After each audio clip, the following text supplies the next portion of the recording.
There are men the West remembers, and men the West forgot on purpose. This is about one of the forgotten. Picture him. A man on a tired horse, riding west, not toward glory, but into the teeth of fear. His saddlebags held no rifle, no revolver, no star pinned to his chest. Just three things.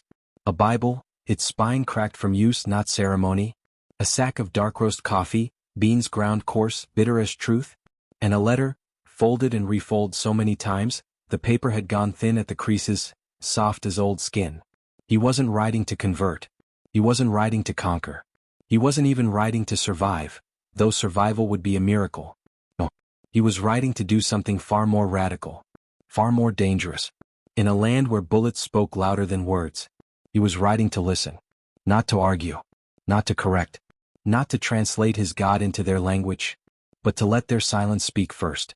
And that was why, in the heart of Chiricahua Apache country, where cavalry patrols disappeared for weeks, where maps ended and legends began, where even seasoned scouts traveled in pairs, rifles ready, this unarmed preacher, this quiet man with coffee and scripture, was whispered about in two words: dangerous. Not because he carried violence, but because he carried something the frontier had nearly forgotten how to hold: trust. And in 1884, trust could get you killed faster than a bullet. So why did he go? What did he hear in those canyons that no historian ever wrote down? And why, when his name finally appeared in the newspaper, was it under a single cold line? Reverend J. H. Armstrong reported missing, presumed dead, when the truth was far more alive and far more hopeful than anyone dared to print? His name was James Henry Armstrong, born July 12, 1848, in a small farmhouse outside Cincinnati. Not the kind of place that breeds legends, just cornfields, church bells on Sunday, the smell of damp wool and wood smoke.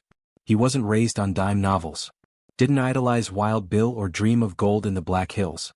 No, his heroes were quieter. The preacher who walked 3 miles in snow to sit with a dying widow. The teacher who stayed late to help a boy sound out his first sentence. Men who believed change didn't come from a six-shooter, but from showing up, again and again when no one was watching. By 25, Armstrong had his own pulpit, a modest Methodist church in Dayton, a wife Clara, 2 daughters, their laughter echoing in the parsonage. Everything settled. Then came April 1875. A letter arrived. Not from a bishop. Not from a friend. From a man named Dr. Samuel W. Hayes, a physician stationed at the San Carlos Apache Reservation in Arizona Territory. Hayes wasn't preaching salvation. He was bearing witness. In careful, ink-blotted script he wrote, "The children here do not die of savage neglect, as the newspapers claim. They die of measles, of whooping cough, diseases we brought on our coats and in our breath. Their mothers hold them tight, and sing the same lullabies our mothers sang us." He wrote of Apache elders who could read the stars like scripture, of women who wove baskets so tight they could hold water, of boys who tracked deer by the tilt of a leaf. And then, this line underlined twice: "They are not waiting for our God. They are waiting for our word to mean something." Armstrong read that letter by lamplight.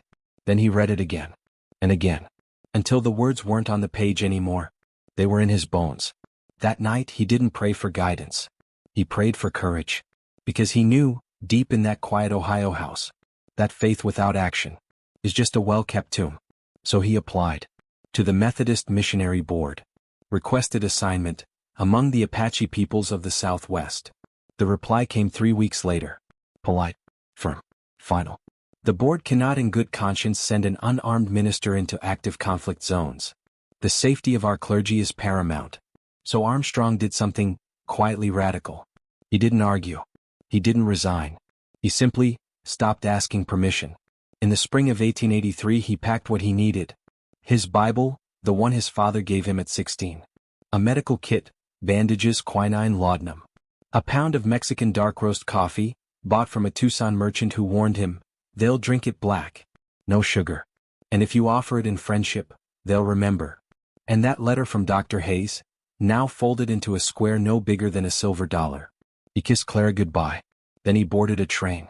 Not as Reverend Armstrong missionary, but as James Armstrong, private citizen. No title. No backing. No safety net. Just a man, and a question he couldn't shake. What if the gospel isn't about changing hearts, but about having the courage to break bread with the ones we're taught to fear? Now, here's what every history book skips, what every Western movie erases, what even his own church records gloss over. Armstrong didn't ride into Apache Territory uninvited. He was called. In late February 1883, weeks before he ever left Ohio, a young Chiricahua man named Distrust, we know his name from Armstrong's later journals, though it was never printed in newspapers, rode 80 miles through hostile cavalry patrols, all the way to the territorial capital in Tucson. He found Armstrong at a boarding house near the plaza. Said nothing at first. Just held out a small pouch, hand-sewn deerskin filled with sacred tobacco. Then, in halting English, learned from a captured Mexican vaquero, he said only this: "My people, tired of men who talk with guns. They want to hear a man who talks with his hands empty." Armstrong took the pouch. Felt the weight of it, not just tobacco, but trust. Fragile, rare, risky. And in that moment, the ride wasn't a mission anymore. It was a promise. One man answering a call. Not from a church, but from a people who still believed, against all evidence, that peace was possible. So he saddled his horse, checked the cinch, took one last look at the town behind him, and turned his face toward the Dragoon Mountains, where the air was thin, the canyons deep, and the only thing more dangerous than a bullet was the truth. 3 days out of Tucson, and the world had already begun to shed its skin. The railroad towns, with their saloons, their telegraph wires, their promises of order, were gone. Behind him, dust. Ahead, the Dragoon Mountains, jagged teeth biting into a pale blue sky. Armstrong rode at dawn when the air was cool and the shadows long. He'd learned that fast: ride in the heat and the horse stumbles. Ride at noon and the mind plays tricks. But at first light, the desert tells the truth. Every track, every stone, every breath. His gear was light, by design. No military saddle. No cavalry canteen. Just a McClellan, worn soft by years, bought secondhand from a discharged quartermaster who muttered, "You're either very brave, or very foolish." Armstrong didn't answer. Some truths don't need defending.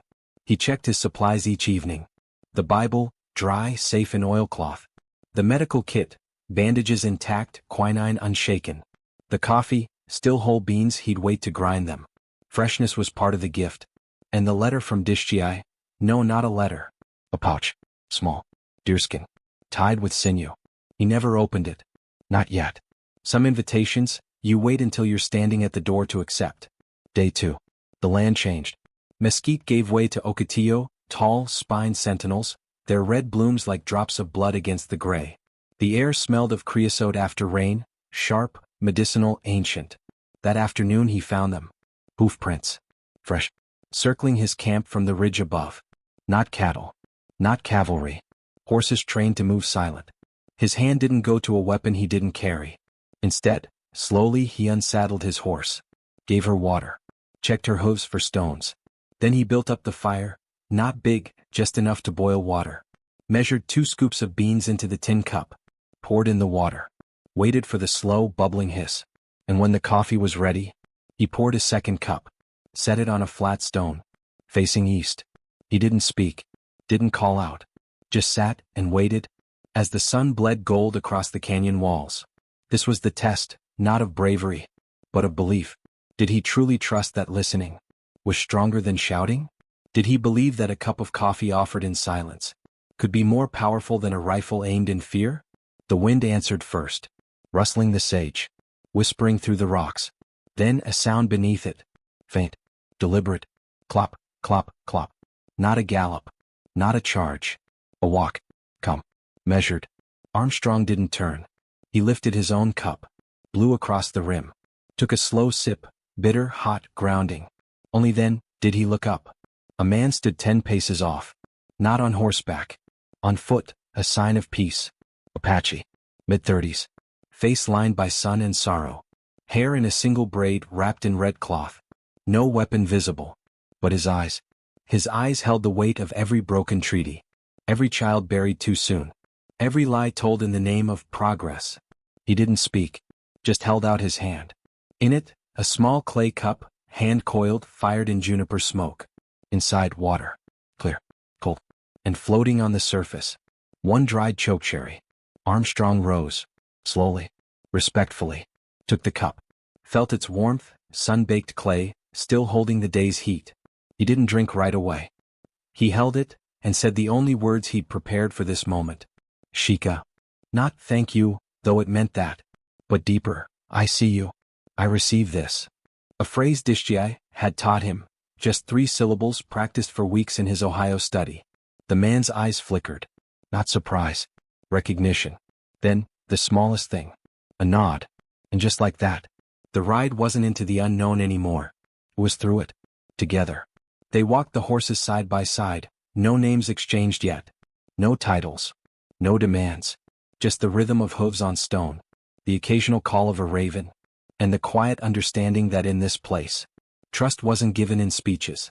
It was measured, in shared water, in offered fruit, in the courage to speak 3 words, in a language that wasn't yours. As dusk fell, they reached a narrow canyon, walls striped red and ochre, like old scars healed over time. A spring bubbled at its mouth, clear, cold, alive. Cottonwood trees leaned over it, their leaves trembling in the evening air. The man stopped, pointed to the water, then to the ridge above, where smoke curled, thin and blue against the darkening sky. Armstrong understood. This was the threshold. He turned to his saddle. Not for the Bible. Not for the medical kit. He reached for the sack of coffee, untied it, poured half into a small leather pouch, the one Dishjai had given him. Then he held it out. The man took it, opened it, inhaled the deep, roasted scent, eyes closing for just a breath. When he looked up, he spoke his first words. Dazhole. Armstrong didn't know it yet, but that word, Dazhole, would become his name among them. Not preacher. Not white eyes. Not sir. The one who carries no shadow. Because in Chiricahua belief, a man who walks without deceit, without hidden weapons, hidden agendas, hidden hatred, casts no shadow on his soul. His light is clean. And as the first stars pricked through the violet sky, Armstrong finally understood. He hadn't come to bring light to them. He'd come to stand in the light they were already living. But here's what the journals don't say outright. What Armstrong only hinted at years later in a letter to Clara, that first night by the spring, as the fire burned low, and the man, whose name he still didn't know, shared a story of his father's peach orchard. Now buried under Fort Bowie's parade ground, Armstrong reached into his coat, not for paper, not for pen, but for the folded letter from Dr. Hayes, the one that started it all. He didn't read it aloud. He just held it in the firelight, and whispered 2 words, so quiet even the wind barely carried them.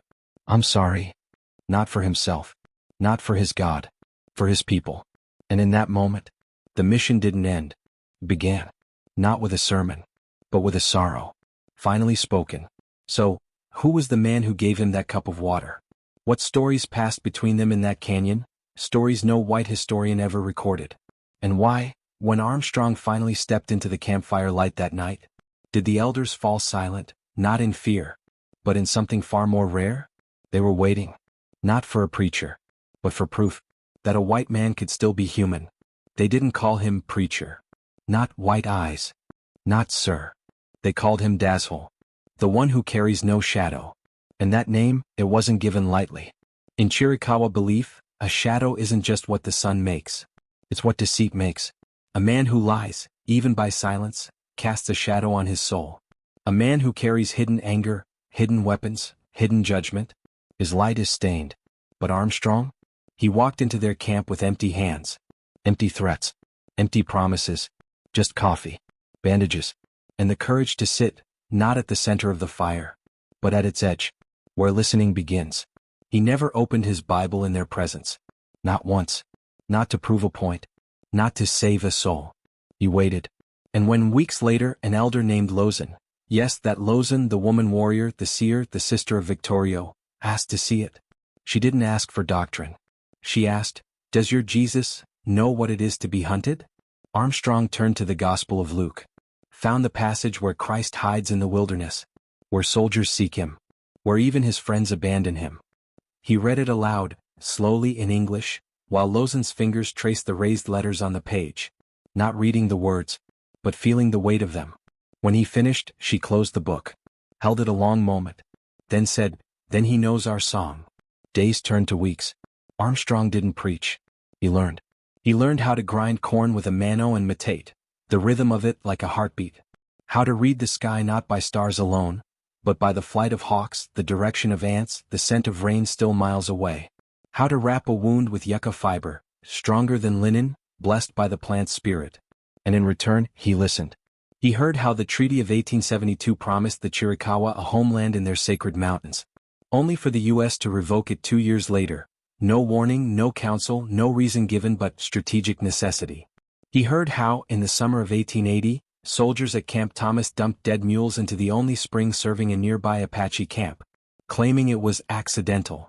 But the children who drank from it, they didn't die from accident. They died coughing blood for 3 days.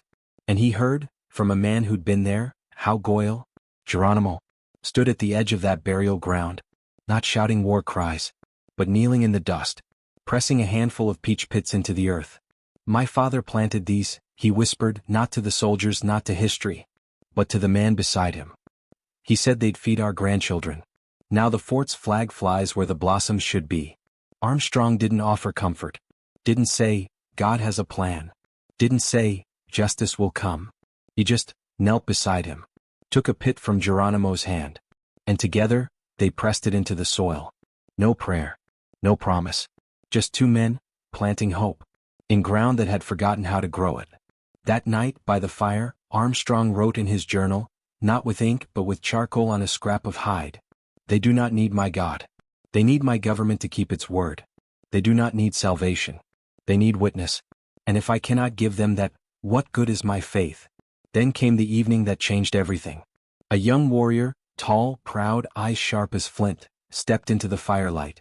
His name was Nantan. Not a title he claimed. One he'd earned, leader. Not of war.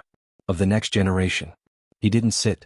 He stood before Armstrong, not hostile, but testing. Like a hawk circling, deciding whether the ground is safe to land. In his hand, the Bible. He'd borrowed it that morning. Read it all day.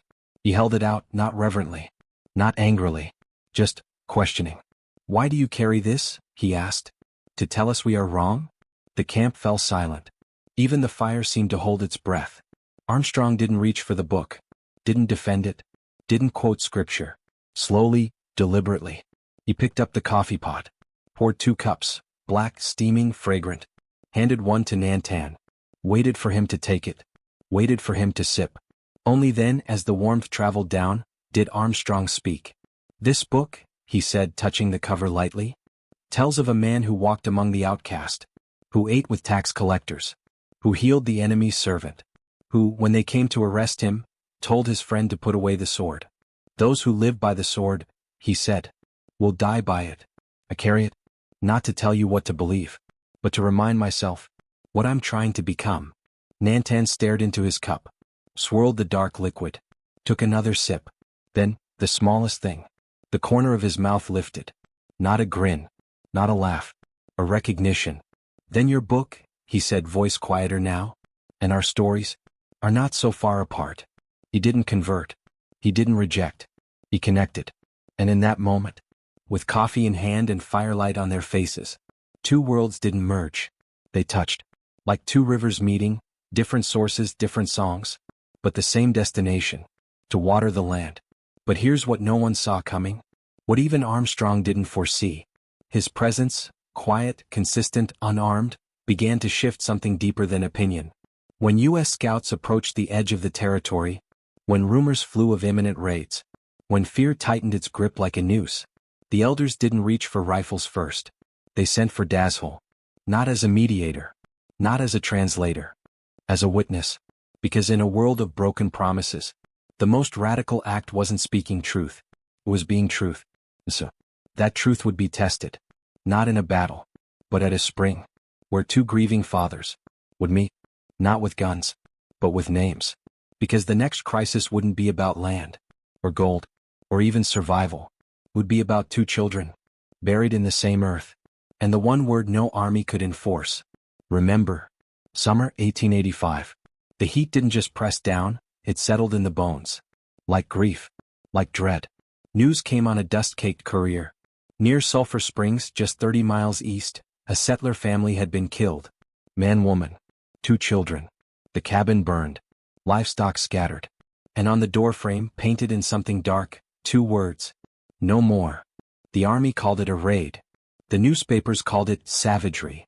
But in the hidden canyon where Armstrong now lived, the elders gathered in silence. Not celebration. Not denial. Recognition. Because they knew, as only the hunted know, that retaliation wouldn't bring justice. It would bring annihilation. Colonel Eugene Carr was already mobilizing at Fort Apache. 200 cavalry. Gatling guns. Orders, surrender or be destroyed. And Geronimo's band, weakened, weary, hearts heavy with loss of their own, had no path forward but war, or disappearance into the Sierra Madre, leaving their wounded, their elders, their graves behind. That night the fire burned low. Lozan sat apart, her hands weaving a basket, but her eyes on the southern sky. Nantan sharpened a knife, not for war, for carving. A small figure, a child, arms outstretched. And Armstrong? He didn't pray, didn't write. He packed. Not for escape, for entrance. Into the storm. He took only what mattered. The medical kit, for wounds visible and hidden. A small pouch of coffee, now nearly gone. And a folded letter, not from Ohio.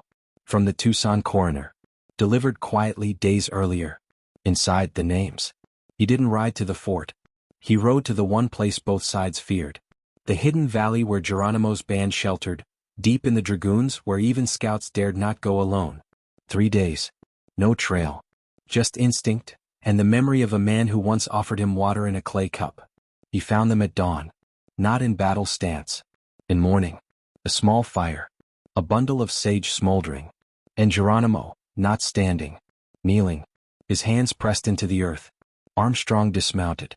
Left his horse. Walked forward, hands open. Empty. No one stopped him. No one spoke. He stopped 3 paces away. Didn't bow. Didn't plead. Just knelt. Same earth. Same grief. Only then, when the silence had thickened like smoke, did he reach into his coat. Not for the Bible. Not for papers. He pulled out the coroner's letter. Opened it. Smoothed the creases with his thumb. And in a voice so quiet, it barely rose above the wind, he spoke 2 names. Sarah. Thomas. Geronimo didn't look up, but his fingers stilled in the dirt. Armstrong continued, slow, clear, honoring each syllable. Sarah was 7. She loved apricots. She kept the stones in her pocket, said they were dragon eggs. Thomas was 5. He followed his father everywhere. Called him Captain. Even when they were just feeding the chickens. A tear cut a clean line through the dust on Geronimo's cheek. Then, so softly it might have been the wind, he answered. Yeel. My daughter, he said. She also loved apricots. She planted a tree, behind the rocks, where the sun lingered longest. The soldiers cut it down. Said it blocked line of sight. She didn't cry. She just stopped speaking. For weeks. Then came the fever. And the coughing. And the silence, that never lifted. Armstrong didn't say, I'm sorry. He'd said that once. It wasn't enough. Instead, he reached into his other pocket. Pulled out a small cloth bundle. Unwrapped it. Inside, 2 dried apricots. Shriveled. Dark. Preserved in honey. Brought all the way from a market in Tucson, because he'd remembered what Nantan told him. The children here, they dream in fruit. He held them out. Not as gift. As witness. Geronimo took one. Turned it in his palm, rough, calloused, scarred by war and work. Then he did something no white man had ever seen him do. He broke it in half. Handed 1 piece to Armstrong. And when they both placed the fruit on their tongues, sweet, tart, alive with memory, it wasn't forgiveness they tasted. It was recognition. 2 fathers. 2 graves. 1 unbearable truth. Grief doesn't speak English. Or Apache. It speaks in names. What happened next wasn't in the newspapers. Wasn't in the army reports. But it's in Armstrong's journal, written in charcoal days later. We sat until the stars came out. No plans. No promises. Just names, spoken, held, shared. Then Geronimo stood. Walked to a ridge. Lit a signal fire, 1 long flame, no flicker. Hours later, 2 U.S. scouts appeared, not charging. Walking. Hands open. I went to meet them. Gave them water. Coffee. And 2 names, Sarah and Thomas. They listened. Then, one of them, a young lieutenant from Iowa, he pulled a photo from his breast pocket. A little girl. Pigtails. Holding a kitten. My sister, he said.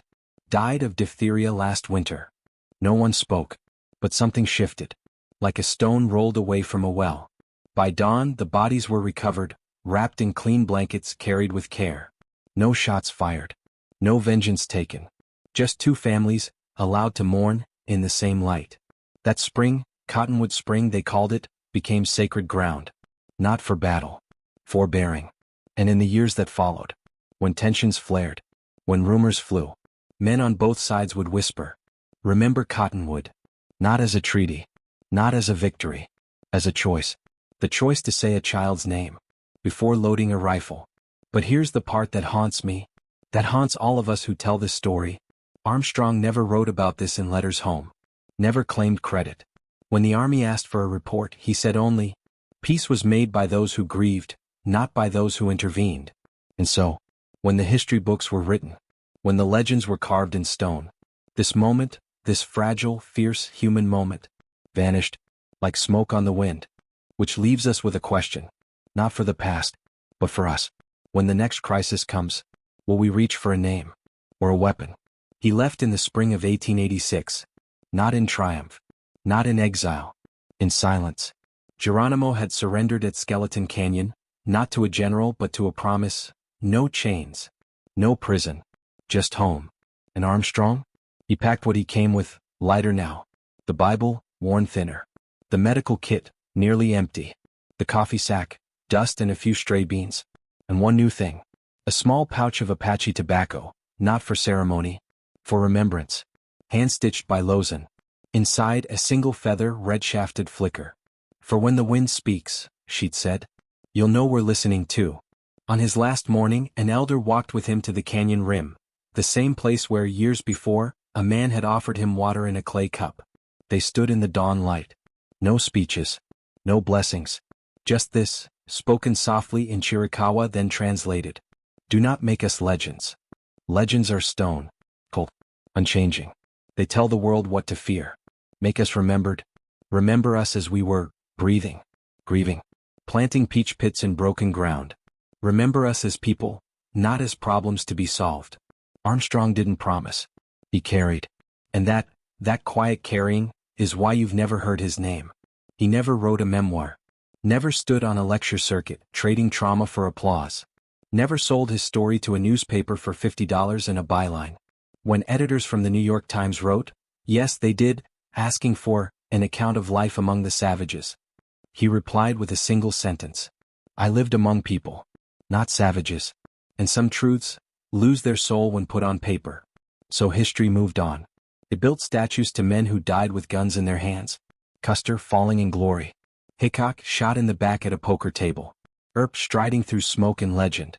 But the man who walked unarmed into the heart of fear, who carried coffee instead of cartridges, who measured courage not in bullets fired, but in names spoken, he became a footnote. A line in a missionary board's archive.